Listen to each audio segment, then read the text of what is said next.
there was a group within the group known as the Brotherhood. And to gain entrance into the Brotherhood, you had to go out and kill a white person and bring back the proof that you killed an ear An ear, yeah, I or the heard. whole head. I know if you love white people who hung you. I have never hung you. So you've got to love me. If you don't love me, you are a lying hypocrite. And Yahweh ben Yahweh, he would use and play on that term. He would not run away from the term brainwash. He would simply say, yes, I'm brainwashing you. I'm washing your brains clean of white supremacy. The Drazzy Show. Ladies and gentlemen, welcome to the Drazzy Show. It's your boy Drazzy, and today I have another special guest of us. He goes by the name of Khalil. Khalil, how are you doing, sir? I'm good. How you doing? I'm fine, sir. I'm fine. You were part of a cult, no? Yes, I was part of a cult that commonly known as the Yahwehs. The Yahwehs. Yahweh ben Yahweh was the leader, no? Yahweh ben Yahweh was the leader of the cult. I see. So explain to me what the cult was and how you got into it, please. Okay, so in the beginning, I'm 63 years old today, but at the time I was 20 years old. Oh, wow. Young man, yes, freshman in college. I picked up some literature at one of my fraternity brothers' house. I had never heard or read about this particular religion or whatever it was, but the literature was fascinating. It talked about black people being the original Jews of the Bible, which I always thought that the Jews or the Jewish people were, European or white. And this literature was telling me that I was actually a part of the 12 tribes of Israel from the Old Testament Bible. All so-called black people in America, descendants from slaves, are Hebrew Israelites by nationality. You're the tribe of Judah, the nation of Israel, the children of Yahweh. Hebrew is your culture, Hebrew is your language, and Hebrew is your name. Your last name is Israel. And you have a land called Israel today. Tiny piece is called Israel. All of North Africa belongs to you and me. So I found that fascinating. And then it went on to talk about the prophets and Jesus and God all being black people, not white or anything else. And I found it fascinating. So I asked my fraternity brother. He was in the shower when he came out. I asked him, hey, where'd you get this literature? Who is this person? And he told me the guy's name was Moses Israel. That was the leader's name at the time. And I said, hey, I want to go to this meeting. I'm loving him. And, he was very casual about, telling me things. He said, yeah, that's the meeting I go to. It's on Wednesday night. I said, I want to go. So the next Wednesday I was there. And before I even went to the meeting, I had already taken his literature home, studied it, went to the Bible, looked at the scriptures. It all lined up with, this one scripture talks about being in a strange land for 400 years. That would be America. All that made sense to me. And so all I need to do is go see who the bringer of this information was. And so I went to my first class that next Wednesday. And from there on, I was in there. Wow, 20 years old, impressionable, impressed by this man's literature. Ah, man. So at what point did you start seeing the cracks? Did you start putting the clues together and realizing, hold on, this isn't what I thought it was? Okay. Well, I was in the Yahweh cult for 5 years. I didn't see any cracks to about year 3.5, maybe. A lot of stuff had gone on, but what made me start looking at it in a different way was when he began to say things about me that I knew weren't true. Oh, wow. So he made it personal, like, because I had gotten to the point in the beginning, he was simply Moses Israel or Ak Moshe or Brother Moses. Mm-hmm. And in the first 2 years or so, he went from that title to being Yahshua or Jesus the Messiah. And then he dropped that and he became Yahweh, ben Yahweh, or God, the Son of God. And I fully accepted that he was who he said he was. You are speaking, if I may say so, as if you are the Messiah. Do you believe that you are the Son of God? I am, in fact, Yahweh ben Yahweh in Hebrew.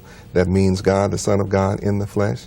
I am the Messiah that the whole world is looking for. But the cracks, it was an evolutionary process. A lot of things happened. There were murders that went on in that time, and that I wouldn't necessarily call them cracks because he was able to use the Bible to manipulate us, and he even taught and showed us in the Bible where God himself commands us to kill our enemies. He quoted many scriptures from Moses and Joshua, and just how the Old Testament fought wars, and how when you have an enemy in the camp, you should kill them. And we had enemies in our camp, and the Bible said we should kill them, and people were killed.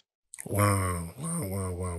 Because I done a bit of research on him. I watched a few documentaries, and I know anyone that just spoke up against him, he killed. Like, I saw one documentary where it mentioned a guy on the TV who was being interviewed by the news, and he was like, I don't give a F about Yahweh ben Yahweh, F Yahweh ben Yahweh, something like that, on the news. And literally that same night he was gunned down. The members call themselves Yahweh, or Black Israelites. They lost no time in cleaning up their new property and trying to evict tenants. I'm going to stay here until I get eviction notice. I don't care what they say.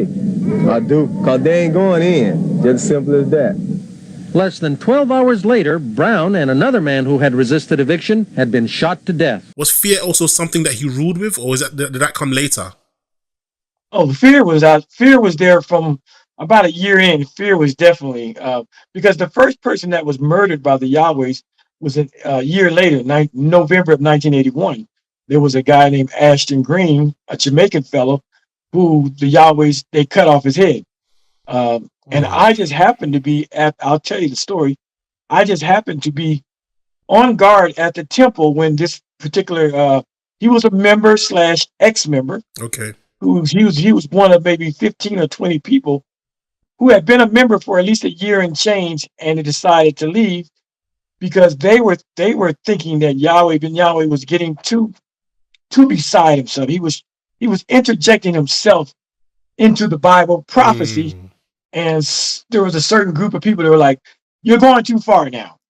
It's okay to say that black people are really the original Jews and God and Jesus is black, and we're going to rule the world forever. But now you're trying to say that you are the one who's chosen to do it. And about 15, 20 people, they abandoned ship. They jumped ship. It was like an apostasy. They got out of there. And part of it was, instead of them just going on and doing just leaving, they began to use some of the literature that Yahweh ben Yahweh had produced and basically use it and try to recruit and start a rival church in Miami, a rival temple.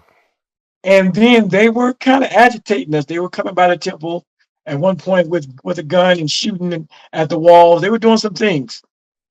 So the clapback was, one of these guys came to the temple one day, Ashton Green. He came to see Yahweh ben Yahweh, and I was on guard duty at the front door because by then I was a full-time Yahweh employee, but we didn't get paid money.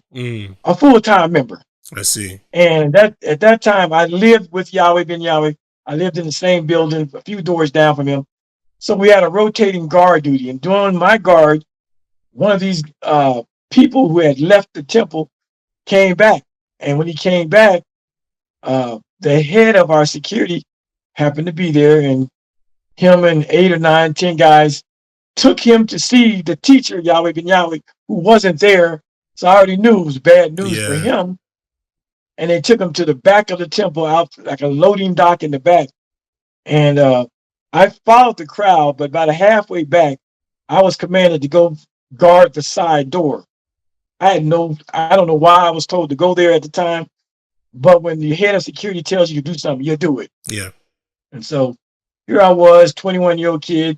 I make a beeline. I go to the side door and stand guard. While I'm standing guard, I begin to hear bumps and thumps and, moans and screams and grunts. He was being tortured. So, of course, yes. He was being tortured. Tortured, yes.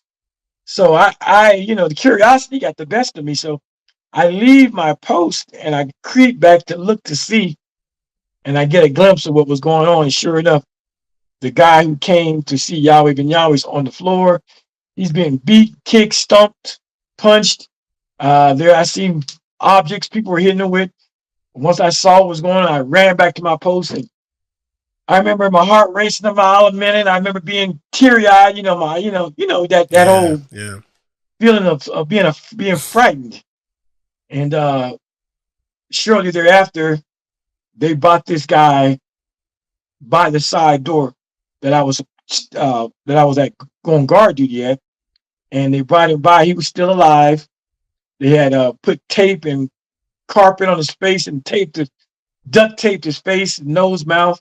But I could still hear him breathing and grunting. And they put him in the trunk of a car, and they took him out to a place called the Everglades, which is like a swamp. And there he was beheaded. The next day, the newspaper said that somebody was beheaded. The police kind of knew it was us, but they didn't have the proof just yet. But that was like, those are things that happened that shaken me. But Yahweh Ben Yahweh would teach right after that and give all these scriptures about killing the enemy, enough to keep me focused on still being a member. And I stayed after that. Wow. But what I don't understand is, why did the guy come back? If he had left and started his own church and he was shooting at your church or your temple, sorry, why did he come back? Did he come back because he wanted to become a member again, or did he want to like diffuse the beef? What was it about? Well, as far as membership, there's no ledger or record. You don't sign to be a member. You just start going to the temple. Um, as far as I can tell, the guy he was a Jamaican fellow, and he wanted to have a one-on-one with Yahweh Ben Yahweh. I guess about the teachings. I guess about him claiming to be a Messiah, a God, a son of God. Um, he's a nice guy. I knew the guy too. He was, Jamaican fellow. He used to laugh. His voice was loud above everybody else's when he would laugh or talk. So he came back he wanted a one-on-one meeting with Yahweh Ben Yahweh, but he didn't recognize or realize that we had labeled him a hypocrite. And Yahweh Ben Yahweh had taught that the hypocrite must die. Wow. I know if you love white people who hung you, I have never hung you. So you've got to love me. If you don't love me, you are a lying hypocrite. You're a snake if you don't love me. Also, I don't know if it's rumors, but I read somewhere as well that he was taking some of the members' wives. Oh yeah, yeah. He took my wife. I mean, I had a wife when I went down there. Me and my wife joined together. But again, while I was in there, I didn't know what was going on. You don't know. Even though I was a full-time member, I lived in the same compound, the same temple as he. And there would be times I would be on guard duty at 1 or 2 or 3 o'clock in the morning. And every now and then we do like a rounds around. We'd walk through the aisles of the temple, down the aisles where the bedrooms were. And every now and then I would see Yahweh Ben Yahweh in a bathrobe come out of a single sister's room or even a married sister's room when the husband was out of town doing Yahweh work or whatever. And I was so naive that I would think he was simply giving him a candlelight Bible lesson. I thought it was all spiritual, no hanky panky. And he would see me, he would go, "Shalom, son." I'd go, "Shalom, shalom, Abba." We called him Abba or Father. Okay, I see. And I never thought nothing about it. I didn't know about the sexual stuff until I left, and many other people left, including some of the women. And there was a house that we would all meet at, just all of us ex-members. We just kind of meet, and everybody had a piece of the puzzle. And it was one particular sister that schooled me and said, "You know, he was having your wife too." I said, "What?" Oh, wow. So I didn't know that. your wife never told And you? then, huh? Your wife never told you? Why would she? No. Oh, Hell no. man. She had to this very day, as I talk to you, we've never had a conversation about it. Seriously? Oh, This man. is my ex-wife now, by the way. Oh, thank God. When you said to this day, I was thinking, "Ooh, I don't know if I could have still." No, it'd be some furniture moving. I ain't never hit a woman, but that might have took me to a place. Man, but you know what's so sad? You know, besides the whole humorous side of it, it must have traumatized her, the fact that she couldn't tell you about it. You know, maybe there might be some threats involved, or maybe she might have been so disillusioned it became like a groupie kind of thing. You know how some women are with celebrities. Maybe she thought she can get closer to God or something. You know, Yeah. you probably Well, manipulated her. I don't think she was afraid of me. I think it was more the groupie thing. I mean, once you can convince a person that they are God, then what woman wouldn't want to have sex with God? Hmm. This guy sounds like a troublesome man, man. Yeah, when you he convinced because he convinced me that he was God. So if he's convinced, and he was a very handsome man too, and you convinced this black man, light skin, long hair, beautiful green eyes, handsome, convinces these people that he's God, convinces women that he's God.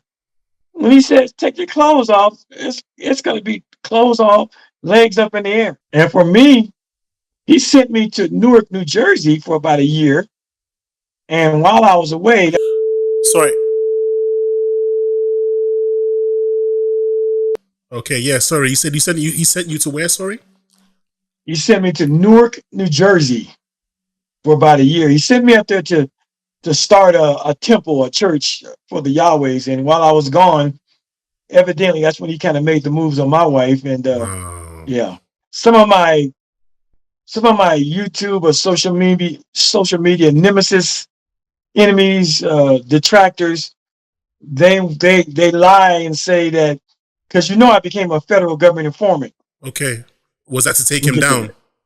But yeah, but they they are using the simple excuse that my wife was or he was banging my wife to say this enraged me and made me go to the FBI, which is a complete falsity Mm, because I had already by the time I found out that that's what was going on with my wife and Yahweh, I was already in communication with the FBI. But that's mm, just that's only a few people that who really don't know my story and they just simply just don't like the fact that I'm a self-admitted government informant. mm, But there's two books out there, my book, and there's a book by a Pulitzer Prize winning journalist, mm. Sidney Friedberg, who wrote a book called Brother Love, Murder, Money, and the Messiah. And she tells much of my story in her book. I see. And yeah, that's just not the reason. I didn't find out. Like I said, we used to meet from at this one house, and it's after I leave, a year or so, 2 years after I leave, that we start finding out these things. He was just having sex with your wife, and your daughter, and Oh, you find out these things. wow, wow, wow, wow, wow. So you mentioned earlier you weren't getting paid, but you were full time. Like, and you mentioned also you lived a few doors away down from him. What was it? Did he have a complex or something that all of you lived in, and you didn't need Right. money because your bills already paid? How did it work? Yeah, what we did was we bought an abandoned warehouse, an old dilapidated warehouse. I don't know what it used to be, but it was big as a grocery store. So Mm, imagine a grocery store. It was yeah. that big. And there were holes in the roof. It was auto parts and stuff laying. It was just trashed out. Well, Mm, we had people that were members who were we had an architect, we had ah, carpenters, masonry workers, we had all the different. We had a plumber. So we bought the building in 1981, and myself and many others we started. I didn't know nothing about it. They just tell me go get the wood, do this, or go get that. I didn't know anything about that, but whatever I could do. Long story short, we restored that old warehouse and made it. We carpeted the floor. We made it into a well. Number one, the building was in a it wasn't in a residential district. It was in a commercial district, which means that people couldn't live in the building. mm, In America, there's codes and zones, and if it's a commercial district, you can't be living in the building. I see. So what we did to get around the whole living in the building is that we made these little offices and we put the word office on every door. It was probably about 20 or 30 offices, but they really were living quarters. And Yahweh Ben Yahweh had his own office, which is his office was about 5 times bigger than ours. Ours was just big enough to two people Cubicles. to lay in there, or whatever. And there was no ceiling either. It was you had a sheet wall that went up about 8 feet, but the ceiling was about 12 feet. So when you decide to have sex, if you were married, Everyone you could. had to be very, very careful because sound jumped from one cubicle to the next. There were cubicles. And there were a couple of instances where the fire marshal came to see if people were actually living in those buildings. And we always were tipped off that they were coming. So we take the beds out, we put them in the back of the building, and we put desks and chairs and make it look like an office. So that was kind of a harassment thing by the city of Miami. But yeah, so I was living there, and as a full-time worker, it simply means that you don't go to no white man's job. And no, when you are a member of a religious organization, and a lot of times they don't pay you, but I know in Christian organizations they do pay. But in our situation, you basically got your room and board for free. We got 1 meal a day, which was beans and rice. It was free. And when you needed stuff like toothpaste and toiletries and you just go ask there's a lady in charge and she makes sure you get what you need to live. But you dedicate your life to Yahweh. If you have a car, a bank account, It's his. anything of substance, you gave it to the church. You gave it to the religion. Wow. So what did, including other people and yourself, what did people's family members think? Did they think you guys were brainwashed? Were people trying to bring you back to your old character? What was it like? Oh yeah, we heard the term brainwashed by our friends and family. And Yahweh Ben Yahweh, he would use and play on that term. He would not run away from the term brainwash. He would simply say, yes, I'm brainwashing you.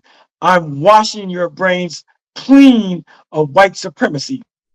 And we'd all clap and go, yeah, because he believed that the world, that black folk, that our brothers and sisters, black Americans, that they were the ones who were actually brainwashed. He actually called he had a phrase for black men. He called them dead Jacobs, and he called black women dead Eves, meaning they were mentally and spiritually dead.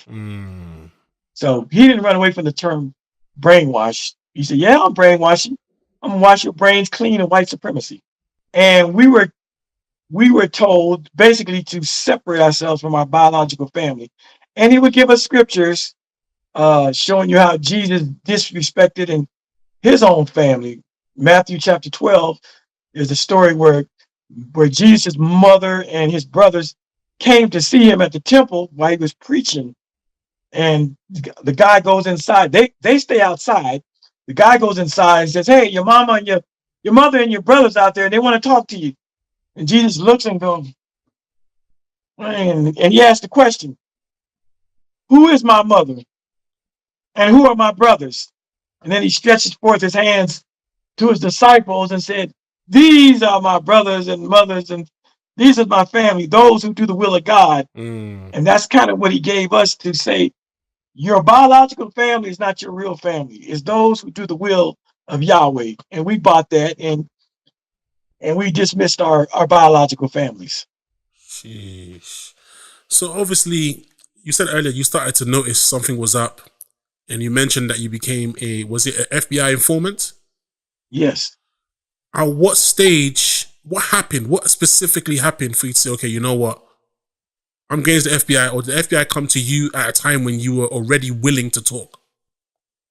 No, I went to them. I had gotten out, and as with most people who join cults and then leave cults, we basically want to get on with our lives, put the nightmare behind us, and just move on. And that's what I was trying to do. Just move on. I didn't want no smoke.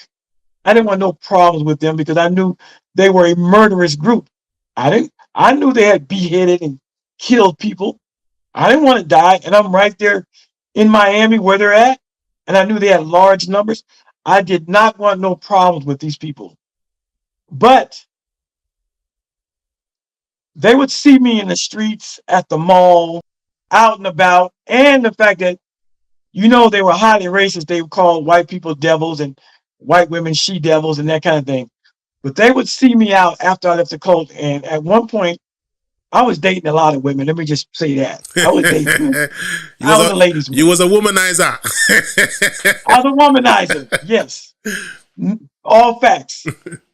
Well, see, I was an exotic dancer. I was a stripper. So after I left, yes. So I had a lot of women, and I was dating, but my number one woman was a white chick. I had a white chick that was my girlfriend, which goes against everything the Yahwehs were about. And they would see me out with her sometime at mall. They saw me at a concert. They saw me. He got a she devil on his arms, and all that stuff would be reported back to Yahweh ben Yahweh. But the things that made me say FBI informant, none of that really bothered me, even though I was getting threatening looks in the street. They were looking at me sideways like ice grill, me mugs, and all that stuff. But there were some incidents that happened that were happening that I knew were connected to the Yahweh. One in particular was the Opalaka thing that you mentioned earlier, where the guy was telling the media he's not leaving until you get an eviction notice. And he said, F Yahweh. That situation where two people were killed. And there was another situation where a whole black neighborhood was firebombed and a little black baby was burned due to the Yahwehs. And it was that, and it was the firebombing of the black neighborhood and the baby burning that made me say, enough is enough. Somebody has to take a stance. Somebody has to say something. And I told my other girlfriend, a black woman, what I was going to do the next day. And I got up, drove downtown Miami to the FBI headquarters and walked in. And I spilled my guts and said, hey, my name, I used to be in the Yahwehs, the firebombing, the murder of the two guys in Opalaka over the apartment complex. This is what I know. And they debriefed me, and I officially became an FBI informant. And I would talk to them several times a week for the first couple of years. It went on for about 5 years. In my naivete, I thought that me walking in would make them go arrest Yahweh ben Yahweh in 2 months. I'm naive, 25, 26 years old. I'm stupid. But it would drag on and drag out for 5 years. And it wasn't until I went to the FBI in 86, it wasn't until 1991 that the FBI set up a sting and an early morning raid, like 4 a.m. or something, 5 a.m. They had a sting and they arrested about 16 of them around the nation. Yahweh ben Yahweh at the time was actually in New Orleans on a speaking tour. And they got him out of the Monteleone Hotel in New Orleans. They called his room up, said, come out with your hands up. And I watched it all unfold on the news. I was happy. I felt like my work had paid off. Mine and many others came forward. Even some of Yahweh ben Yahweh's family members became FBI informants. Even his biological family and his stepchildren informed on him. That's how bad he was. There's people like to say, yeah, you're a snitch, you're a rat. I said, okay, I'll take that. What do you say to Yahweh ben Yahweh's 3 stepchildren? What do you say to his niece and nephew? What do you say to his biological sister who testified against him? What do you say about them? You got to be a bad person when your blood takes the witness stand against you. And indeed, it was bad. Businesses located close to this Yahweh economy inn say they're not threatened by the Yahwehs. No, they don't scare me. They don't bother me, so I don't have no reason to be scared of them. No, we have our own business. And they don't scare you? You're not afraid they're going to beat you up or anything They didn't come here to talk to us, no. The Garcia family lives directly behind the motel. They say the Yahweh's presence in this neighborhood has made it a safer place to live. When they living here, no more drugs, no more prostitution. Okay. If they are dangerous or no, I don't know. But for me and my family, no. Good neighbors. But you said it took years before the FBI did anything. And you said prior to you going to them, you had a white girl, sometimes they'll bump into you in certain public places. Why, if they were so, treacherous, why didn't they make a move on you? How did they leave you to live as what they call a hypocrite for so long? Right. Part of it was the connection between my wife was still there. When I left, my wife stayed. Oh, God. So she was there. And although she was fully against me, but still she was my wife. And I think Yahweh Ben Yahweh still had reservations that even though he had her, you never know what makes a person go the other way, or maybe if they killed me, that would be too much for my wife to bear, and maybe she might crack and she might leave and then go to the FBI. So they didn't, but they certainly gave me messages that came back to me that if they caught me, if I just happened to wander off down the wrong alley, that they definitely would take care of me. I mean, and the other thing that kept me alive, I would say, is that I became pretty public in the media. I see. Even though the FBI did not like the fact that I was speaking, I talked to the Miami Herald. The Miami Herald, which is the big newspaper in Miami, they did a whole on Sunday. That's when the big paper comes out. They dedicated the whole living section of that paper to me. And by then I had married the white woman I was telling you about. I had married her. So they had a whole layout, pictures of me and her, me holding the Bible. I became kind of untouchable. I see. In other words, if you kill me, it's going to look pretty evident that what you're saying is true. Yeah. I was in the black newspapers. Now, mind you, I was talking about being a stripper. I was also a dancer. I was a trained dancer back in those days. I did ballet and jazz and modern. I did all. And I had been in newspapers for dancing and pictures of me. So I was out there. And then in 1988, a New York radio station, CBS, Nationals TV, came calling. And they did a whole thing on Yahweh Ben Yahweh. And they did a segment on me. So Yahweh Ben Yahweh was talking, and then they flipped over to me. So I was out there pretty heavy. And part of my strategy, because I knew they had killed people who had left the cult too. So part of my strategy was using the media as kind of a protection.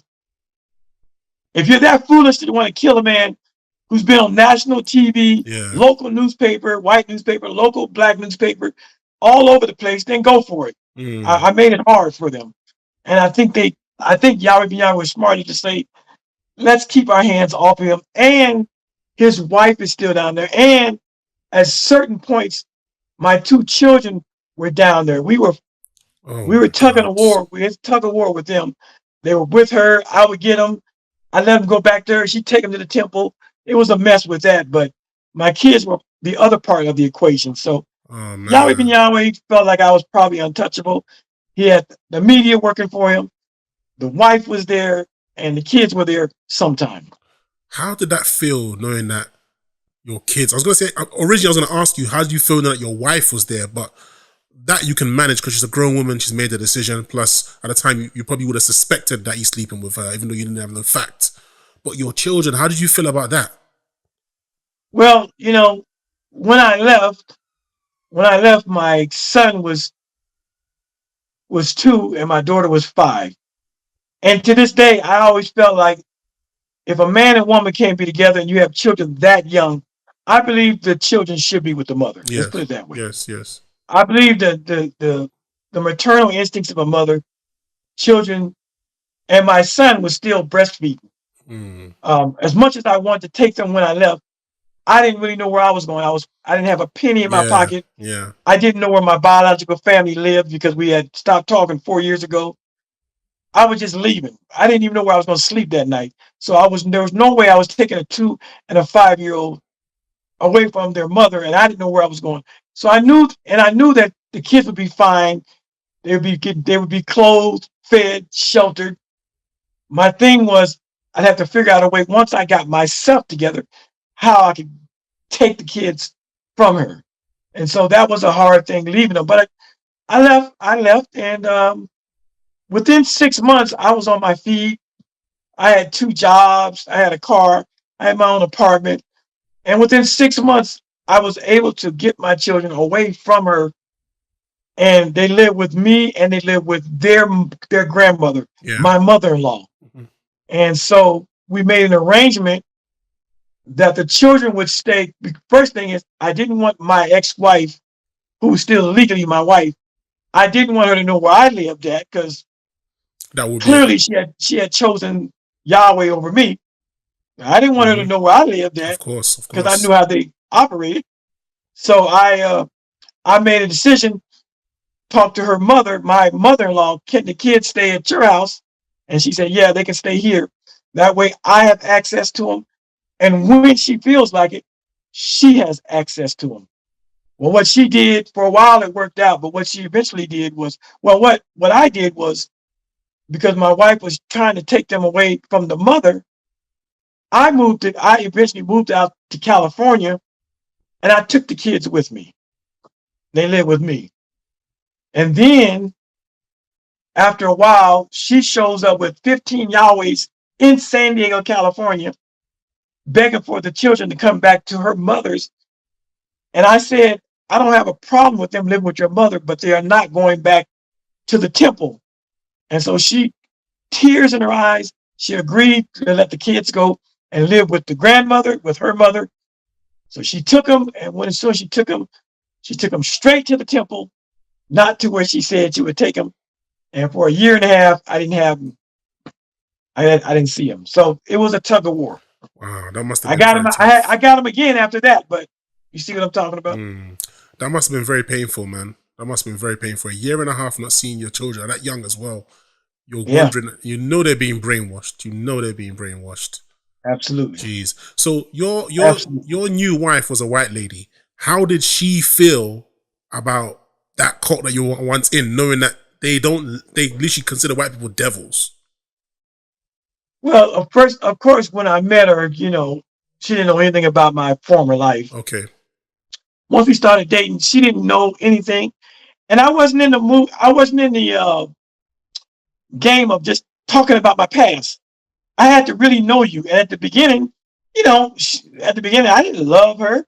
I didn't know what it was. It was 2 dancers who were in a dance company that were banging, and she was one of 6 or 7. And she was well aware that she wasn't the only one. I never held it. She actually come over sometime, and a woman was leaving, stuff like that.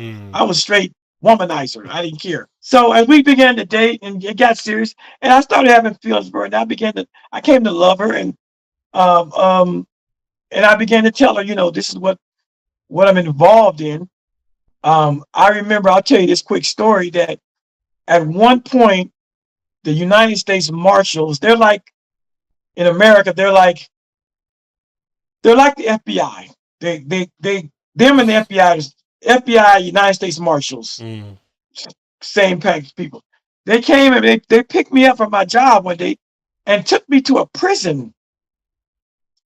And the reason they took me to the prison is because I had been subpoenaed to testify in that matter that you talked about earlier, where the guy said he wasn't leaving his apartment. I had been subpoenaed to talk about that, and I refused to talk about it.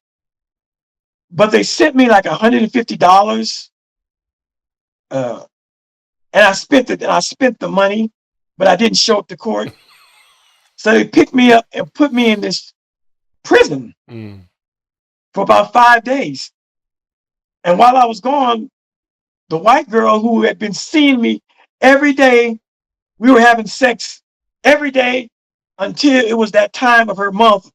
But every day, all of a sudden, I went missing for 5 days, and she didn't know what was going on.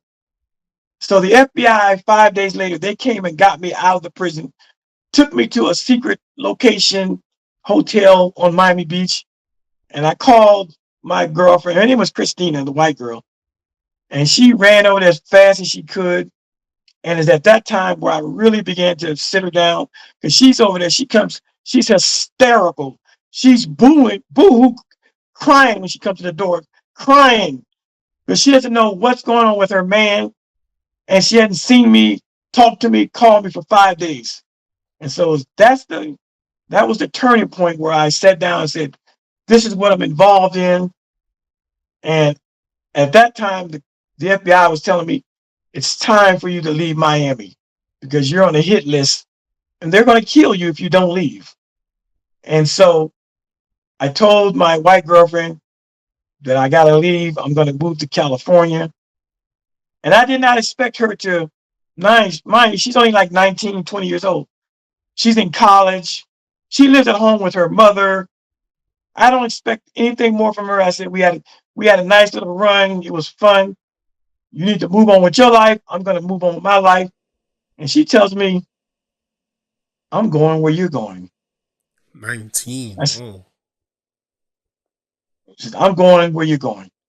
I said, well, look, I got to go. When I get situated in San Diego, California, maybe we'll see about you coming. She says, oh, I'm coming.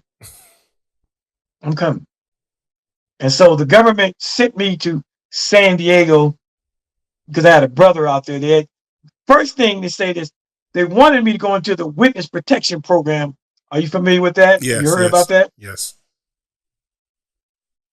Yeah, I've heard of it. Yeah.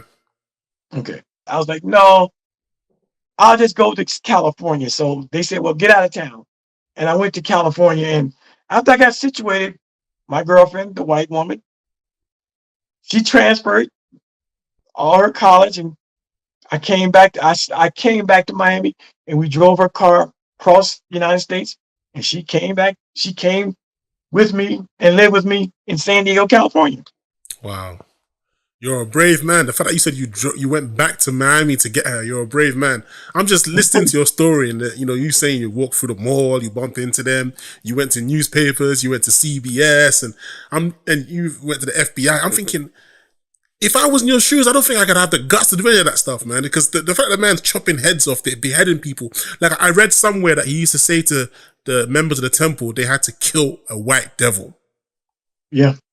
And they were literally there was a group within the group known as the Brotherhood. And to gain entrance into the Brotherhood, you had to go out and kill a white person and bring back the proof that you killed. An ear, yeah, or the whole head.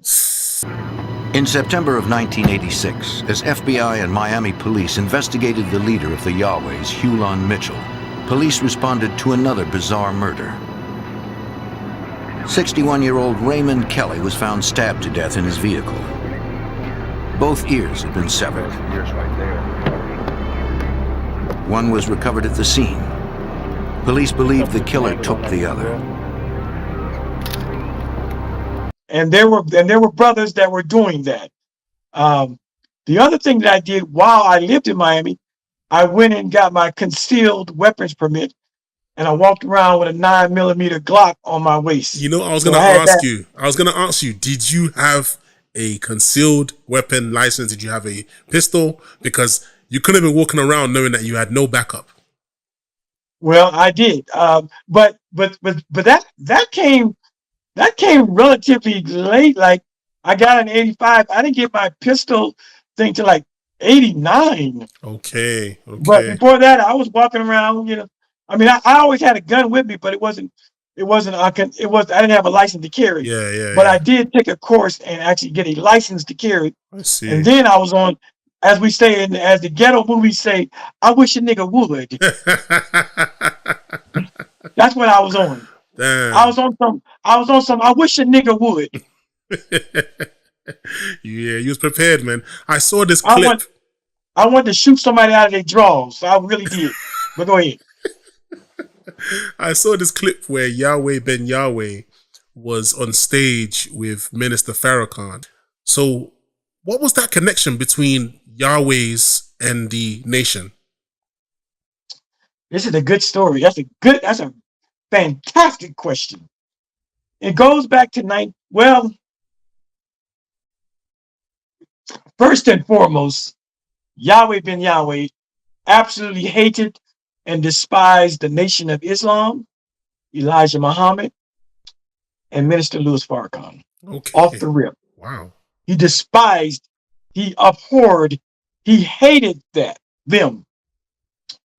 In 1981, members of the Nation of Islam came to our temple to have a dinner. We had a restaurant inside the temple. They came one Sunday, about 10 of them. While they were eating their dinner, they could hear the lecture. Yahweh Ben Yahweh was on the podium lecturing when we tipped him off that the nation was next door eating dinner, listening to his conversation. Immediately, Yahweh Ben Yahweh went into a diatribe, a rant against the Nation of Islam. Disrespectful. I'm talking, I can almost quote him saying, their dead leader, Elijah Muhammad, a dumb nigga. And then this new nigga, Louis Farrakhan, he's trying to resurrect the Nation of Islam on the grave of a dead man. And I quote, I've got to cut you there. This is the kind of shit he was saying. I've got to cut you for 1 second. Why would they come and have dinner if he didn't like them? What was the purpose of them being at the temple? What it was the Nation of Islam didn't know of the venom and vitriol and rhetoric that Yahweh Ben Yahweh had been spewing against them. Okay. They came as a solidarity, all black power, black folk. Let's help each other. I see. Let's spend money with each other. I see. The nation was similar. On that. I see. But the backstory is, even this happened in 1981. I was there. I was the one standing guard in the cafeteria watching them eat and watching them throw their forks and knives down and beat it up out of there in the middle of Yahweh Ben Yahweh going ape shit crazy on the Nation of Islam and Louis Farrakhan and Elijah Muhammad. Wow. They didn't even finish their meals. Now, the backstory is that I didn't know as a member, Yahweh Ben Yahweh. He used to be a member, no? Bam. Yeah, he used to be a member of the Nation of Islam. Right.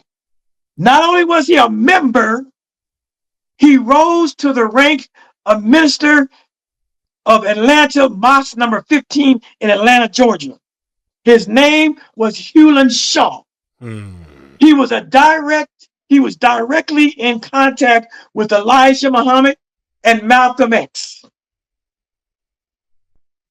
I didn't know that as a member. I didn't understand the venom and the vitriol and the disrespect that Yahweh Ben Yahweh was spewing against those Nation of Islam members next door at that time. I understand it now because Yahweh Ben Yahweh was basically kicked out of the nation. So there was bad blood between him and the nation. He was getting a bit personal.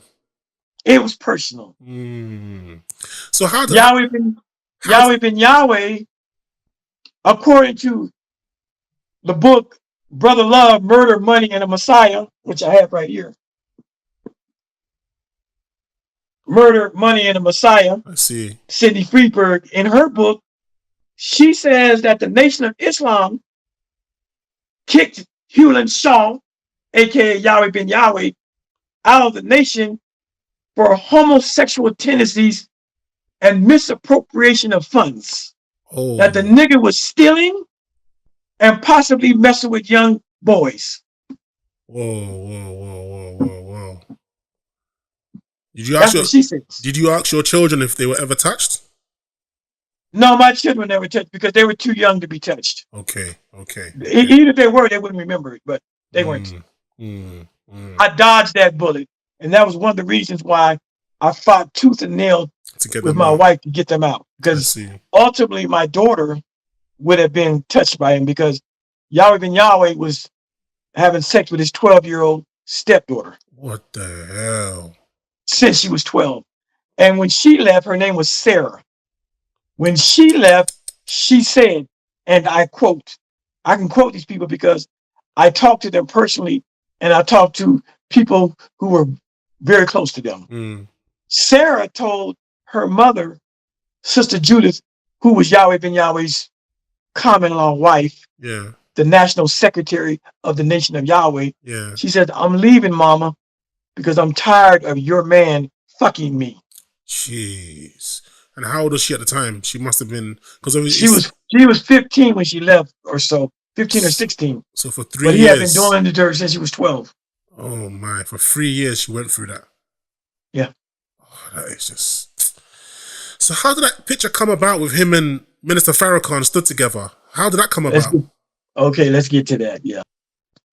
It was actually the Nation of Islam were down there in 1990.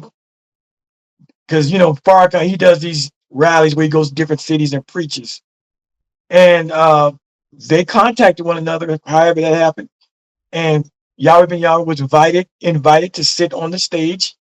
Because by the time, now that story that I told you earlier was 1981. And believe me, when I tell you that Minister Farrakhan heard about the story, because they left there and they reported it to the local Miami mosque, and I'm sure it got back to Chicago. Of course. That's without a doubt. Yep.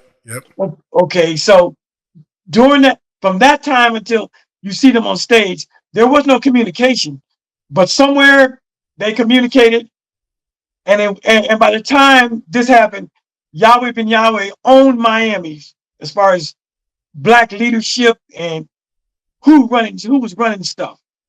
Yahweh ben Yahweh had been given the key to the city. They had made it Yahweh ben Yahweh Day in Miami. So the mayor did this. The mayor gave him the key to the city and gave him a day.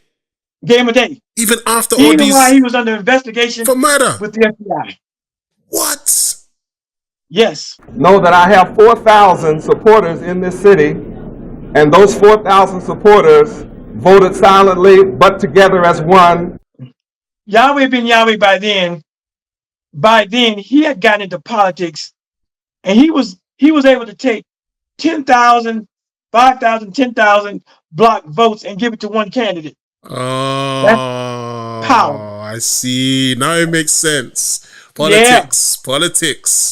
And he was rolling with the Republicans over the Democrats, and he was able to move. He was able to put people in office. He had all the black leadership in his back pocket, basically. And so, yeah, they gave him a day, even while the FBI was, investigating. Even though the grapevine and the hood speak was whispering that this guy was a murderer, cutting off heads and welfare frauds and scams, all that was in the air. But he got a day. It doesn't matter because guess what? And then he has the black vote. By the time Farrakhan comes along, Farrakhan acknowledges that he is that man. He's that nigga. Oh, wow. So if Farrakhan wants to come to Miami, it's just like they say in the rap world. Check in. These rappers talk about checking in. If you want to come to LA or New York or a rapper, you got to check in. Check in with the local Crips or Bloods or whoever. Check in with the streets, street bosses. Farrakhan had to check in to come to Miami. And no one can deny the good work that he has done in the city of Miami, Florida, and all over these United States.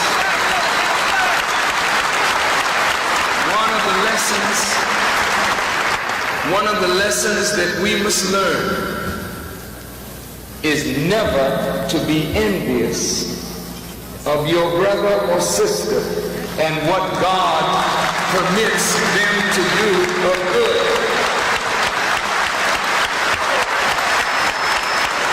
Yahweh ben Yahweh had the juice. You know, I don't understand. These are religious men, but they're moving like gangsters. You gotta check in. Check in. Same thing. Gotta check in. Wow. And not only that, Yahweh ben Yahweh would actually be able to put somewhere between, 5,000 and 10,000 people in those arena seats. Yeah. And so he was brought in, allowed to sit up on the rostrum. Minister Farrakhan known full well about his venom and his vitriol and his disrespect 10 years ago in 1981. He knew full well about it. But, peace treaties. And Minister Farrakhan, when you hear the speech, he actually says that the FBI contacted him and said that Yahweh ben Yahweh wanted to kill him, and was bad-mouthing him. But but Farrakhan being a sly little thing he flipped it and said, I don't believe what the FBI said. Can you imagine the FBI visited me about 3 or 4 years ago? I wouldn't speak to them. So my son and the Supreme Captain of the Nation of Islam spoke with the FBI. And you know what they said? They said, we came to warn your father that there's a hit out on your father, contract out on your father from Yahweh ben Yahweh. This came direct from the mouth of the FBI. But this book, Quran, teaches us that whenever an unrighteous person brings you news, look carefully into it, lest you harm a people in ignorance, then be sorry for what you did. So we know our brother. We didn't pay the FBI any mind. You know what they wanted to do? They wanted to see us fight and kill one another.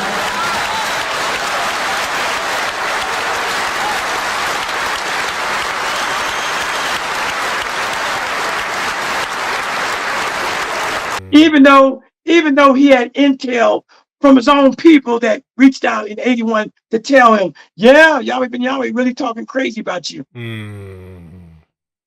And so he brought him up. He said, this is my brother. I've known this man for over 20 years. When you see a man doing good works, you should respect it. Oh, he tooted Yahweh ben Yahweh's horn. And I've seen the video. And embraced him. Yeah. I've seen the video, and you can see Yahweh look so happy when ministers saying those things like, I finally got you. Yeah, I'm in charge. I'm in charge. Yeah, he had him. And Yahweh ben Yahweh had the power to not let Minister Farrakhan leave Miami alive. Now, the nation is strong now. Yeah. And they had a lot of people down there with him. Yeah. But they didn't have Yahweh ben Yahweh numbers. Maybe in Chicago, but not in Miami. So you're telling me the nation didn't have a mosque in Miami? Because the nation's been around longer than Yahweh. So they must have more numbers. They did. So why didn't they have the same numbers? Hell no. Wow. No. The nation was dead in Miami. I remember growing up as a child in Miami.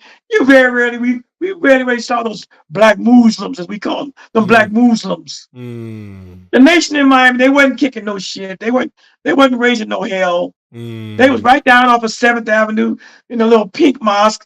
They had been there 20 years before Yahweh got there. And they never got those kind of numbers. They might have had 400 or 500. Wow. We had 4,000 or 5,000 right there in Miami or more. Well, I'm surprised we ran Miami those in the 80s. Yahweh ben Yahweh had motels and hotels on Miami Beach, and we cleaned up the prostitution road and the drug road. We cleaned that up. We was them niggas. We cleaned it up. We had 18-wheeler trucks with Yahweh on the side, 10, 12 of them going down the street with Yahweh on the side. We had vans and motorcades and motorcycles, like, you know, for chauffeur-driven limousines. We was everywhere. Wow. We had grocery stores, and we had all kind of stuff. It was about us. And we were buying real estate all around. That's why he got Yahweh ben Yahweh Day, key to the city. They even made him, gave him the business community gave him an award. He was getting all kinds of awards. Wow. America sounds so corrupt, man. It is. Seriously. Just because he can get the black vote, they got to keep him sweet. Regardless of how he rose to power, doesn't matter. You can get me the black vote. Yeah.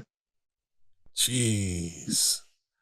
Money, power, respect. It makes corruption. you sound even braver, because now you've explained to me the level and the height of his power, yeah, and how mighty this man was. You sound even crazier coming out of there, becoming a stripper, dating a white girl, and having one pistol. And here's the thing, I show you how crazy I am. Find another ex-member that's out here talking about it. There were only two people that were brave. It was a husband and wife, but they got shot. And the guy was murdered there on the scene, and the woman had her neck severed, and she crawled to her neighbor's house and was able to get help from the neighbors, and she survived.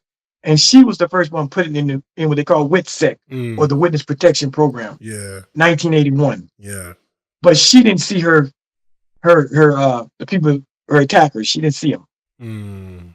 But there's not another. There's not one ex-member of the Yahwehs that will talk, except me.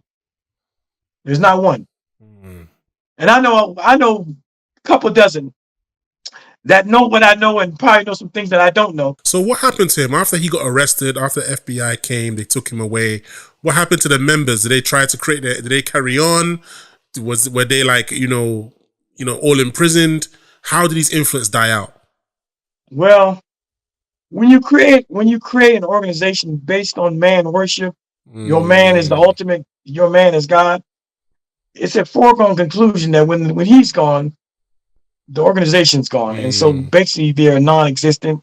But the members went on about their lives, went back into society. There are pockets of Yahweh members still teaching. You can go on YouTube and type in Yahweh ben Yahweh. You'll see there's people out there still talking about how Yahweh ben Yahweh is not dead, and just like they said, Elijah Muhammad's not dead. You got the fanatics; they still out there. The government, he was set up. Oh, I'm a liar. I'm like the Judas of the Bible. All that's out there. Wow. But Yahweh ben Yahweh ultimately was convicted of we have a law called RICO.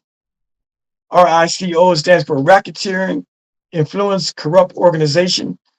A law set down by our government. It was set up to capture mafia bosses, and they used it, and they got Yahweh ben Yahweh out of here. He was given 18 years. He served 11 of those 18 years. They let him out because he was dying of prostate cancer. He got let out of prison? No, colon cancer. Prostate cancer. Okay. But you said he got let out of prison? Yeah, he's dead. He died in 2007. And how many years was he a free man before he died? He died about maybe 2 years after he got out. And he didn't try and revive it, did he? He kind of knew his place after that. No, part of the agreement for him to let him out earlier, because he had terminal cancer, that he couldn't revive it, that he couldn't have any interaction with any members. He couldn't speak it. He couldn't write about it. He had to just go on and live his life and die. See, when a human beings say things like, I'm God, and then look, you die of a disease that you can't even control. You can't even cure yourself of it. You're just a man. You're just a man. Just a man. Wow. Yeah, and that's the reality of, I've been on 6 national TV shows here in the States, and that's something that I always make a point of in the end, is that, he claimed to be God or son of God, but he couldn't even cure himself.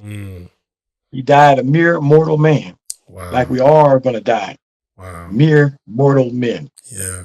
But yeah, listen, it's Yeah. been such a very interesting conversation. Is there anything you want to add to it? It's been fun. I enjoy, people. I do these interviews lots of times, and I never get tired of talking about it. There's so much. I did an interview about this a couple weeks ago. We went 4 hours, and I couldn't even believe it was 4 hours. I was like, oh, that's too much. But I'm always talking about it. My YouTube channel is Khalil Amani's World. If anyone's interested in more details, I've done a whole series on different aspects of the Yahwehs, different aspects of being a government informant, different aspects of being in the witness protection program, having my identity change, what that entailed, what that was like. I talk about all of that. I do dance videos. I do a lot of stuff. But my YouTube channel is Khalil Amani's World, and you get it all over there. It's been an amazing conversation, and I want to say thank you very much for joining me. And you have a lovely evening, sir. All right, thank you. I enjoyed it. Thank you for the pleasure. No problem, sir. The Jersey Show.